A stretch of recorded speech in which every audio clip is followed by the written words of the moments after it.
Hai, jumpa lagi dengan saya, Sianaria. Di video pembelajaran kali ini kita masih belajar mengenai bagaimana kita bisa kuliah tentang metode penelitian. Dan ini kita mau belajar bagaimana kita menentukan sampel, cara kita untuk menentukan berapa sampelnya dari penelitian yang kualitatif maupun yang kuantitatif. Seperti apa video pembelajaran kita kali ini? Yuk kita ikuti dan selamat belajar. Yang diperlukan, seberapa besar toleransi tingkat kesalahan yang bisa diterima. Ya, kemudian apa tujuan penelitian yang akan dilakukan dan keterbatasan yang dimiliki oleh peneliti. Bahwa kita harus menyadari ya, populasi ini kan pasti beragam. Kalau kita mengecek pertumbuhan iman jemaat, maka kita tahu bahwa di dalam jemaat itu ada berbagai orang dengan berbagai profesi. Ya kan? Ketika kita menyempling terhadap karyawan gereja, ya pastori, kemudian terhadap mereka yang aktif di gereja atau mereka yang tidak terlibat pelayanan pasti akan berbeda ya. Ini kan keragaman ini kita melihat ya keragaman. Maka apakah kita akan hanya mengambil orang-orang misalnya yang aktif saja di gereja? Nah ini kita mau lihat seberapa besar keragaman populasi. Nah di populasi ini tadi selain status, selain tadi ya tingkat kedekatan atau jemaat terhadap gereja, bisa saja kita melihat tingkat ekonomi, tingkat pendidikan pasti akan berbeda, mempengaruhi cara mereka di dalam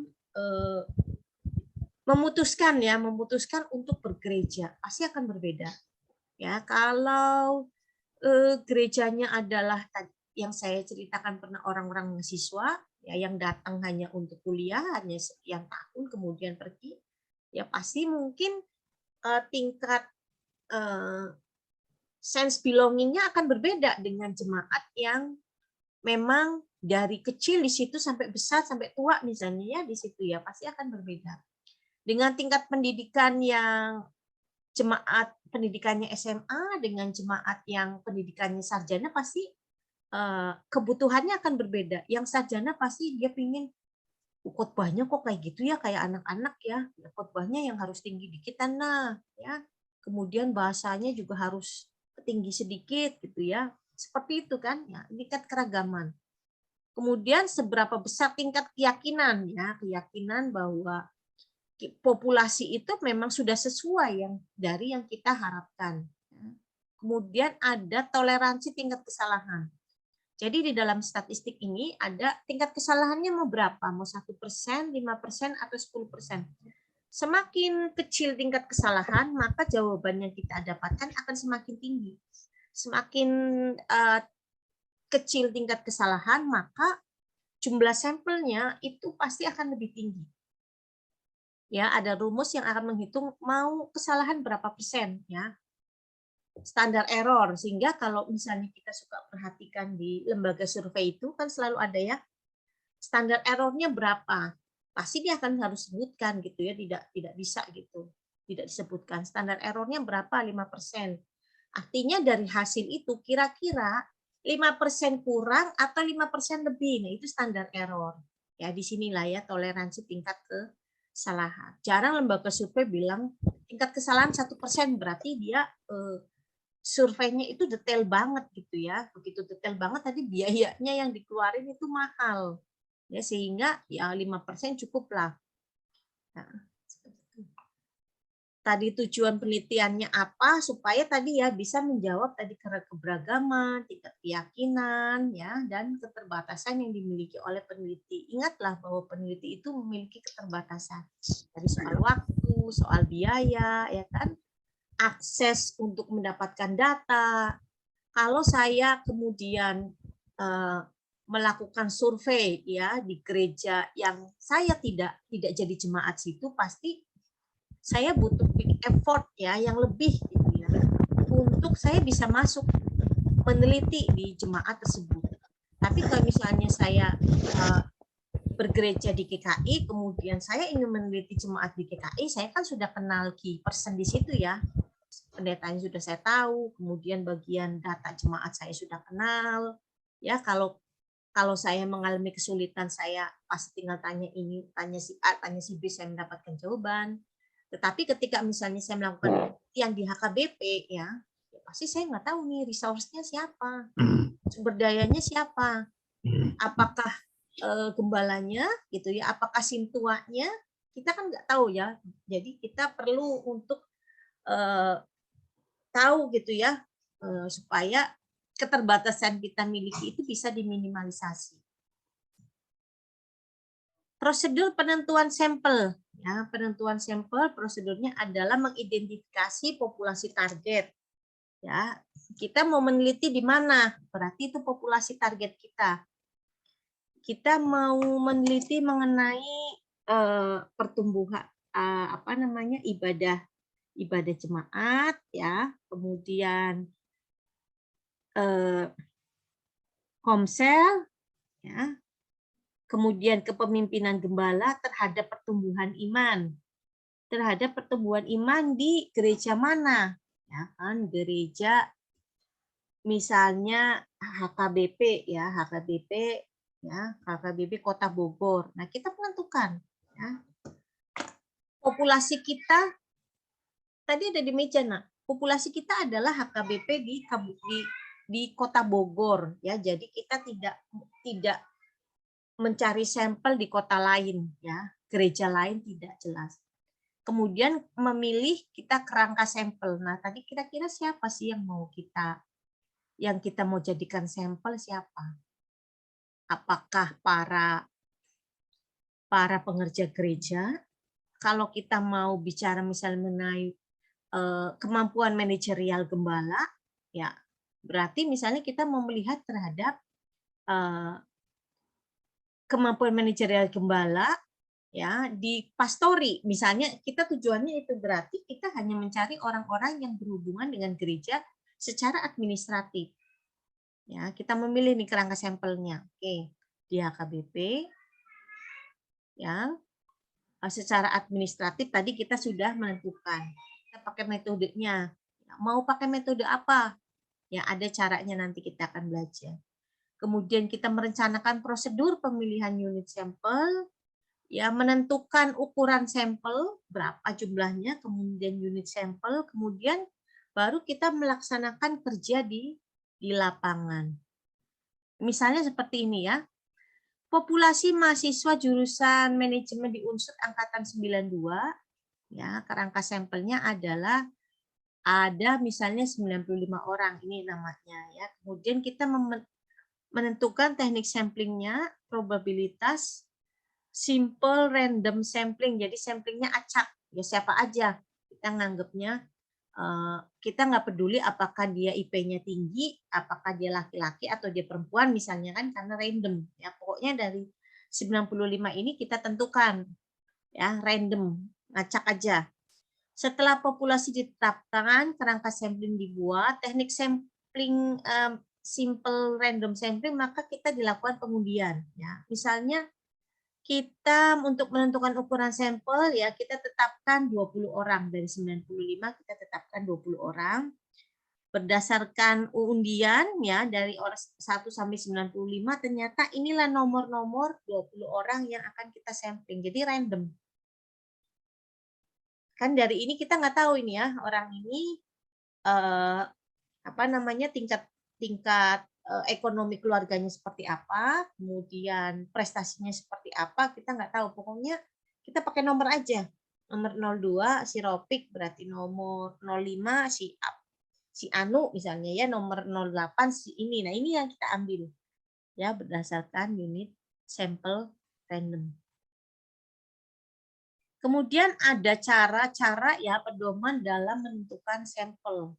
Nah, kalau menurut pendapat Slovin, ya ini rumusnya, ya N sama dengan N besar dibagi 1 plus NE kuadrat. Artinya kalau kita meneliti pengaruh upah terhadap semangat kerja misalnya di PT Cucakrowo, kemudian terdapat 130 orang karyawan, maka tingkat pengambilan samplingnya tadi ya, kita cari tingkat kesalahan tadi ya sebesar 5%, maka berapa minimal sampling yang harus diambil? Ya, kalau kita pakai Slopin, maka dari 130 kita mengambilnya adalah 98 orang ya dengan tingkat kesalahan sebesar 5%. Kalau kita mau tingkat kesalahannya 1% ini, maka nilainya pasti akan lebih besar lagi karena pembaginya kan lebih kecil ya. Nah, ini kalau kita pakai Slopin. Tadi ya jumlah samplingnya berapa? Ya, 175 mahasiswa. Ya. Kemudian dari 30 sampling itu di bawah standar, indeks prestasi mahasiswa ya, 0,25 dan untuk menguji hipotesis ya makanya kita harus punya tingkat keyakinan 95% ya, atau tadi ya tingkat kesalahan 5%, maka kita akan mendapatkan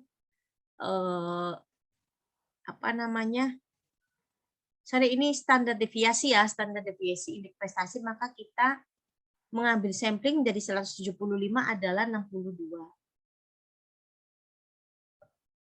Ya, ini dengan parameter proporsi P. Jadi nanti kita tinggal mengambil mau samplingnya berapa.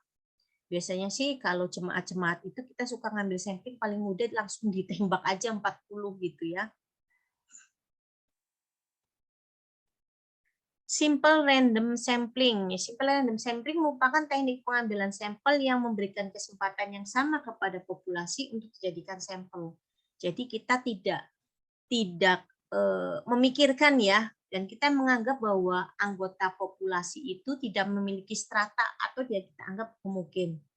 Ya, jadi kita tidak memilih berdasarkan pendidikan, kita tidak memilih misalnya berdasarkan penghasilan, kita tidak memilih berdasarkan tingkat keaktifan jemaat, pokoknya dianggapnya itu homogen aja. Nah, kemudian kita tentukan samplingnya yang tadi contohnya langsung di angka. Jadi misalnya dari jemaat ini ya kita punya daftar, maka kita ngambil pakai nomor aja, nomor acak misalnya kita kocok, kemudian kita keluar nomor, itulah yang kita sampling.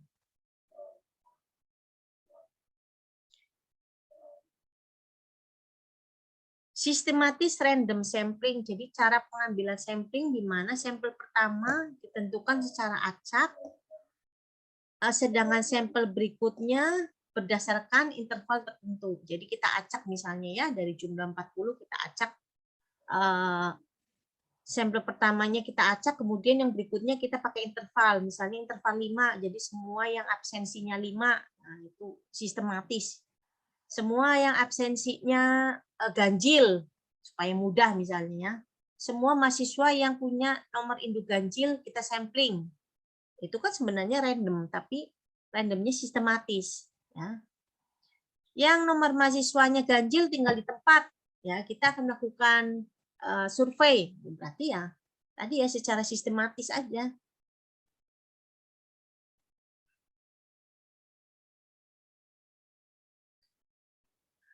Stratified random sampling, ya ada kalanya populasi yang ada memiliki strata atau tingkatan dan setiap tingkatan punya karakteristik sendiri. Yang ini tadi ya anggota jemaat yang mau kita survei ya ternyata punya ini tadi strata pendidikan dari SD sampai sarjana. Ya, angka populasinya ternyata misalnya jemaat tersebut jumlahnya 400, yang SD itu 150, maka kita buat presentase. Presentasenya berarti 150 dibanding dengan 400, maka orang SD itu berkontribusi sekitar 37%. Yang pendidikannya SMP itu 31, SMP 18, dan sarjana 12, sehingga jumlahnya 100 ya, 100%. Maka sampelnya ya kita tentukan misalnya karena kita tentukan sampelnya hanya 50, maka kita ambil ini ya. Kira-kira 50 kali 50 dikalikan dengan 37,5 ya. Hasilnya adalah sekitar 19. 37,5% ya, jangan salah. Sehingga kalau 12% kali 5 itu kan 6 orang. Ya. Kalau dia masih koma-koma ya kita atur aja lah. Ya kan ini kan koma-koma nih ya. Mungkin ini hasilnya 875. Kan nggak ada manusia 8,75 ya. Kita bulatkan saja jadi 9. Misalnya ini 15,2 atau 15,7 ya kita 16. Ini 19,2 kita masukkan jadi 19. Yang penting secara total adalah 50 jumlah samplingnya. Ya. Tadi karena kita memilih supaya stratanya itu semua masuk. Jadi kita akan mensurvei jemaat supaya tadi jemaatnya ada keragaman strata pendidikan, maka kita cek. Oke, jemaat yang pendidikannya SD bisa dong saya minta datanya 19 orang, yang pendidikannya SMP 16 orang cukup ya. Yang SMU 9 orang, maka yang akan kita survei adalah 50 orang berdasarkan ini tadi ya. Stratanya ya, populasinya jadi terwakilin semua gitu jumlahnya. Ya kan, yang sarjana 50 diwakili oleh 6 orang. Yang SMA 75 diwakili oleh 9 orang. Karena kita punya tujuan, tadi stratanya harus ada semua. Kalau kita mensurvei jemaat yang semua pendidikannya SD, kalau kita list tadi misalnya jemaat nomor 1 sampai 50 adalah SD semua. Ya, kalau kita ngambilnya cuman angka 1 sampai 50 sistematis, ya maka mungkin kita tidak mendapatkan jawaban yang lebih beragam ya, karena kan tadi pendidikannya SD semua, sehingga mungkin harapannya hampir sama misalnya seperti itu. Tetapi ketika pendidikannya berbeda-beda, kita akan menemukan persoalan, jawaban yang pasti akan berbeda. Ya, ketika tadi jemaat sarjana, kemudian di masa pandemi langsung dia bilang emang nggak bisa gereja bikin online, kan, bikin YouTube, kan langsung kalau yang sarjana berpikir seperti itu. Tapi kalau yang SD mungkin berpikirnya gini aja, gerejanya seminggu cuma 10 orang gitu misalnya kan, karena dia mungkin tidak familiar terhadap teknologi.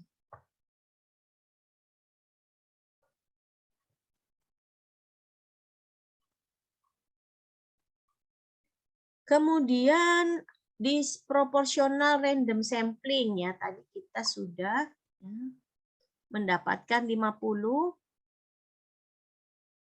Kemudian ternyata kita mau tidak proporsional tapi mendekati misalnya ya, mendekati bisa ya. Tadi kita sudah mendapatkan yang proporsional ini. Nah, kita kemudian memodifikasi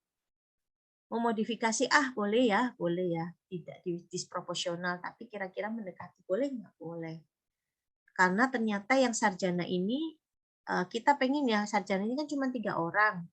Ya, masa ya 3 orang tidak terwakili misalnya seperti itu. Kalau secara perhitungan 3 orang itu dari sampel proporsi itu nggak ada yang mewakili, karena kan kita membandingkan hanya 1% ya.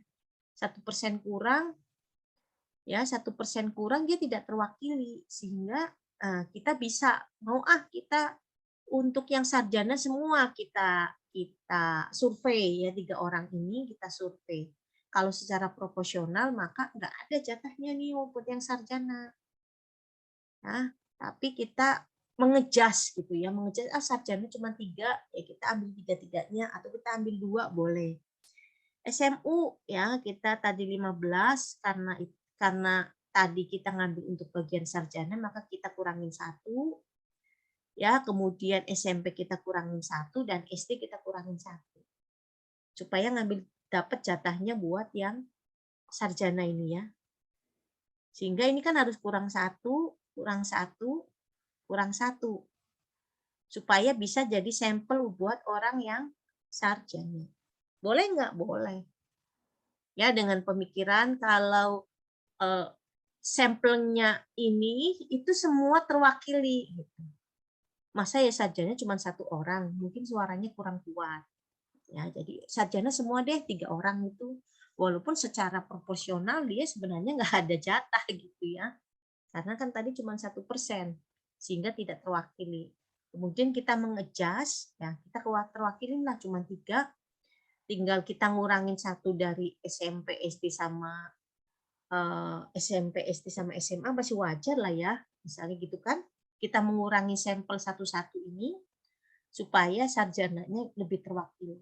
Ujungnya jumlahnya tetap sama 50. Tapi kita mengejas di bagian sini. Boleh nggak? Boleh.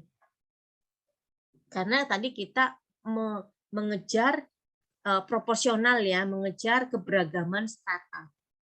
Samplingnya kita mau semua strata itu ada. Jadi ketika kita mendeskripsikan populasi penilaian kita mendeskripsikan bahwa memang ada sarjana. Kita masukin aja bahwa jumlah populasi yang ini ya. Kemudian secara sampel proporsi ini, tetapi kita pakai sampel non proporsional dengan adjustment.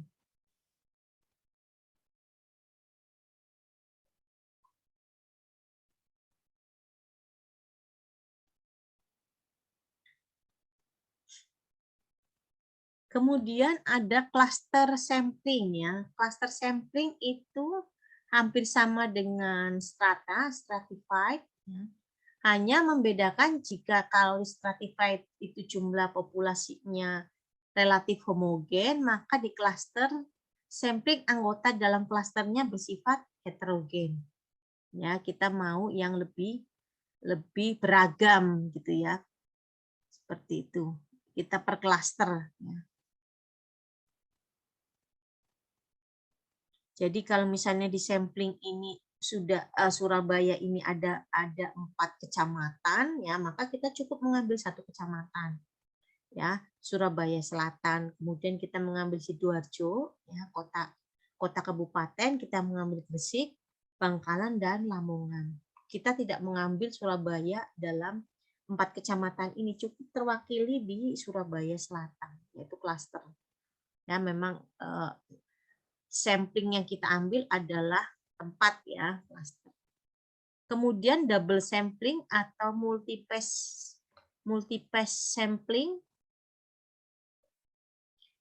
yaitu ya double sample atau sampel ganda sering kita sebut dengan sequential sampling ya, sampling berjenjang. Ya, multipass sampling. Misalnya dari Surabaya, kemudian kita mengambilnya ke Surabaya Selatan, kecamatan. Dari Surabaya Selatan ini kita menuju ke kelurahan, ada Wonocolo, Margarejo, dan Menanggal. Dari kecamatan ini kita ngambilnya kecamatan Morgorjo. Dari Morgorjo ini kita ngambil RW 1 sampai RW 4. Ya.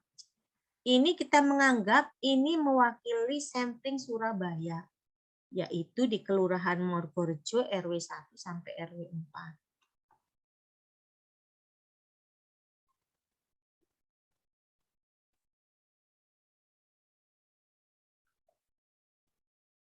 Ada convenience sampling, ya convenience sampling adalah teknik penentuan sampel berdasarkan kebetulan aja. Anggota populasi yang ditemui peneliti dan bersedia menjadi responden kita jadikan sampel. Ya, kalau kita ke hotel, kemudian di situ ada survei, biasanya di meja di kamar ya, di kamar silakan mengisi gitu ya, itu convenience sampling. Jadi tidak dikondisikan bahwa kita dipanggil oleh hotel A, misalnya kita pernah nginap di hotel A ya, kemudian kita dipanggil enggak, tapi pas kebetulan kita di situ ya udah, nah, yang di situ kita bersedia ya udah kita jadikan sampling. Jadi kita misalnya mau nyampling orang-orang di gereja yang kebetulan aja misalnya datang ke situ beribadah itu ya, kita sampling aja yang datang. Jadi kita tidak secara khusus itu. Tetapi siapa yang datang, yang penting tadi anggota gereja, ya udah kita ambil sampling. Ada purposive sampling. Purposive sampling merupakan metode penetapan sampling dengan berdasarkan kriteria-kriteria tertentu. Jadi ada tujuannya. Kita mau purposive sampling misalnya terhadap di gereja HKBP khusus untuk Sintua. Berarti kita samplingnya sudah kita tentukan ya, para Sintua. Kriterianya kita nggak mau yang lain. Kalau bukan Sintua kita nggak mau. Ya, itu namanya purposive sampling. Kemudian ada kuota sampling ya, merupakan metode penetapan sampel dengan menentukan kuota lebih dulu dari masing-masing kelompok. Sebelum kuota masing-masing kelompok terpenuhi, maka penelitian belum dianggap selesai. Ya, dibikin kuota ya, kita bikin kuota. Kemudian snowball sampling, yaitu teknik pengambilan sampling yang pada mulanya jumlahnya kecil tetapi makin lama makin banyak, berhenti sampai informasi yang kita dapatkan dianggap cukup. Ya, teknik ini baik bila kita menentukan jumlah responden yang sulit untuk diidentifikasi. Ya, misalnya kita mau mencari para pengguna, misalnya para pengguna jasa, misalnya ya, para pengguna jasa BPKB gitu ya, perpanjangan BPKB, tapi kita nggak punya kantornya gitu ya. Kita ketemu satu A, kemudian A bilang, oh ya teman saya si B, ya teman saya ini B1, B2, B3, ini dia saya kasih tahu kok kalau pakai biro jasa itu pakai A, ya. Kemudian kita sudah ketemu B1, B3. Nah, B1 ini cerita juga, oh ya teman saya juga ini ya, C1 sama C2 pakai jasa di biro jasa X gitu ya, dan seterusnya. Itu namanya snowball sampling. Jadi karena kita nggak tahu siapa sih sebenarnya sampling kita ya, di lapangan kemudian kita baru tahu, oh si ini ya, siapa sih penyuluh lapangan pertanian ya. Kita tahunya sih si B gitu ya. Ternyata si B itu cuman penyuluh secara legal aja misalnya, tetapi di lapangan bukan ini. Bukan mereka yang bergerak, tapi yang C ini. Kemudian dikasih tahulah yang key personnya adalah ini C1, C2, C3, C4. Pada saat kita menentukan C ini, kita nggak ketemu ini C-nya. Ya, kita ketemu ketika di lapangan, ya kita menemukan bahwa ternyata sampling kita itu dikasih tahu dari yang ini dari B. B ini kita dapat tahu dari A. Ya, misalnya gitu tadi. Kita mau meneliti mengenai hubungan antara lingkungan sekolah, nah, kemudian motivasi siswa terhadap prestasi. Pertama kita ketemunya kepala sekolah, ya kan? Setelah ketemu kepala sekolah, kemudian kepala sekolah cerita bahwa yang ngurusin kalau mau cari data mengenai anak-anak yang pintar, ketemulah dengan guru BP 1, ya. Ketemulah dengan guru eskul, ya. Ketemulah dengan misalnya pembina OSIS, ya. Ketemu dong ya, ini kita ketemu B. Nah, kemudian si B ini mau kasih tahu kalau mau berhubungan dengan eskul ini kan kita ada banyak nih, ada eskul PMR, ada eskul kerohanian. Nah, di sini kita ketemu nih, snowball. Ya, pada saat kita datang kan kita nggak ketemu nih di sini. Karena di sekolah kan yang kita pikirkan ini cuma satu samplingnya, kepala sekolah. Ternyata kan kepala sekolah nggak tahu apa-apa. Karena memang kepala sekolah secara operasional kan tidak tahu secara detail ya. Dia hanya menentukan kebijakan di sekolah tersebut. Gitu. Ya, informasi ya, informan yang paling update ya ke orang-orang ini. Nanti dikasih tahu sama kepala sekolah, ternyata si B1, B2, B3. Ternyata B1, B2, B3 bisa saja ketika kita di lapangan orang ini nggak tahu apa-apa, judulnya doang nih struktural. Ya, ketemu guru BP, tetapi ternyata di sekolah itu yang lebih didengarkan anak-anak itu Pak X ya, guru matematika. Ya, Bu C2. Nah, ini ya kita taunya dari mana kan, kita taunya dari di B ini Bu, siapa saja sih sebenarnya guru yang ini? Ya memang sih biasanya saya, kata guru BP. Tetapi anak-anak kadang kalau nggak ketemu saya, mereka ketemu sama Pak C1 ini guru matematika ya, karena Pak C1 ini ya usianya udah tua dan dia biasa bergaul sama anak-anak. Nah, dari mana kita tadi dapatkan? Dari snowball ini. Begitu kita masuk kan kita nggak ketemu C1, C2 sampai C6 ini kita nggak ketemu. Tapi kita ketemunya dari sini dulu, kepala sekolah, kemudian kita ketemu sampling, ya, yang di strata kedua baru kita ke sini. Baru kita ketemu key personnya. Makanya ini adalah metode penelitian untuk yang kuantitatif. Bisa saja key personnya itu tadi salah. Ternyata kepala sekolah nggak tahu apa-apa ya. Karena kita ternyata lebih banyak mendapatkan informasi dari yang di strata ini B atau yang di strata C ternyata. Ya, untuk kita mendapatkan ini kan perlu observasi. Kalau ternyata key person-nya ini, sehingga sampling yang kita tentukan tadi, ya misalnya walaupun jumlah guru, kepala sekolah maupun siswa di sekolahan itu misalnya 400, ya, maka samplingnya kita tidak pakai perhitungan itu tadi ya, menghitung secara ini enggak. Ya, karena kita tadi mendapatkan data, yang penting tadi informannya sudah memenuhi data yang kita butuhkan. Ya, sehingga kita tidak perlu seluruh siswa misalnya kita tanya gitu ya. Kita cukup siswanya cukup sekian aja lah ya, gurunya sekian saja karena kita merasa sudah mendapatkan jumlah sampling ya. Maka kalau di dalam penelitian kuantitatif ditanya berapa jumlah sampling, kita tidak bisa menentukan, tapi kita paling hanya bisa menentukan informan kita, key person kita, siapa yang mau disampling. 1, kepala sekolah, 2, guru BP misalnya ya, 3, guru eskul misalnya ya, 4, guru pembina OSIS misalnya, kan kita baru dapatkan 4. Ya, sampling kita 4. Karena kalau di kuantitatif kan cerita ya.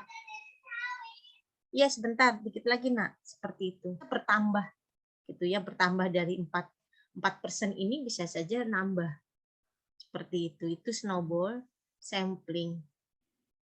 Ya, kalau kita samplingnya tadi kuantitatif biasanya berdasarkan ini.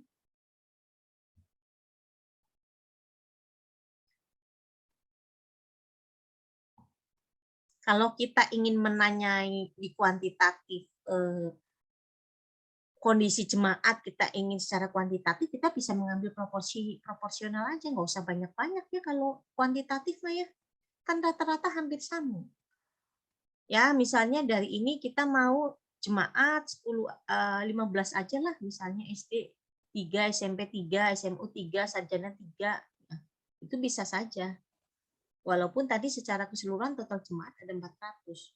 Tetapi kita merasa bahwa key person-nya itu tadi udah cukup. Misalnya ya, seperti itu.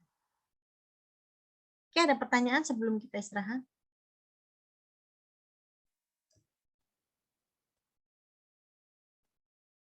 Nggak usah pusing ya. Nanti soal sampling nanti teman-teman tinggal buka buku aja. Kira-kira samplingnya berapa sih?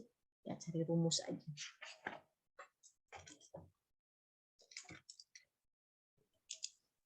Biasanya sekitar 40-an rata-rata.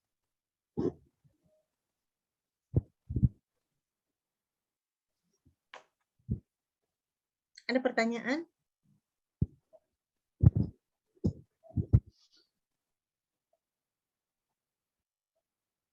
Bu, mau tanya Bu. Ya, silakan Pak. Untuk satu penelitian itu, apakah ada kemungkinan bisa menggunakan lebih dari satu sampling? Satu metode, cukup satu Ya, metode satu metode aja Pak. Oh, cuma satu aja. Iya. Kan Bapak tinggal nentuin mau kuantitatif mau kualitatif ya. Ya.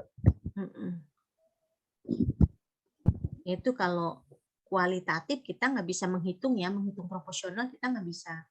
Karena kan kita di di lapangan itu dipandu oleh informasi ya Pak ya. Ya. Informasi yang kita dapatkan. Semakin kita sudah mensurvei 100 orang, kalau kita informasinya nggak dapat gimana? Ya kita tambah lagi. Ternyata yang kita survei ini nggak tahu apa-apa nih, berarti yang ngasih tahu sama kita nih ngaco nih kan gitu ya. Hingga tujuan penelitian kita nggak ketemu gitu. Kita udah survei 50 orang, tapi nggak dapat apa-apa. Berarti ada yang salah ini, informan kita salah. Ya.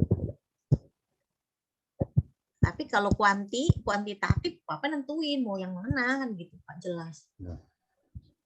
Karena Bapak mau membutuhkan ragam jawaban yang seperti apa. Apakah tadi yang acak saja, siapa aja nggak apa-apa gitu. Ataukah Bapak mau yang ada stratanya ini, ya kan? Rata-rata kan kalau kita mau menyampling jemaah kan kita mau nyampling strata. Tapi kalau kita menyampling guru-guru SMA, rata-rata kan pendidikannya hampir sama ya. Sarjana. Kalau nggak S2, udah kan antara itu ya S1, S2 ya. Jadi mungkin nggak terlalu perbedaannya itu ya nggak terlampau tinggi. Tapi kalau jemaat pasti ada yang pendidikannya SD, SMP, ya pasti kita akan mendapatkan jawaban yang berbeda. Bila video ini menarik dan berguna untuk Anda, silakan subscribe buat yang belum subscribe, berikan like dan komennya, serta mainkan loncengnya untuk mendapatkan notifikasi. Inilah channel memasak, kuliah ekonomi, skripsi tesis, dan juga motivasi. Sampai jumpa di video berikutnya.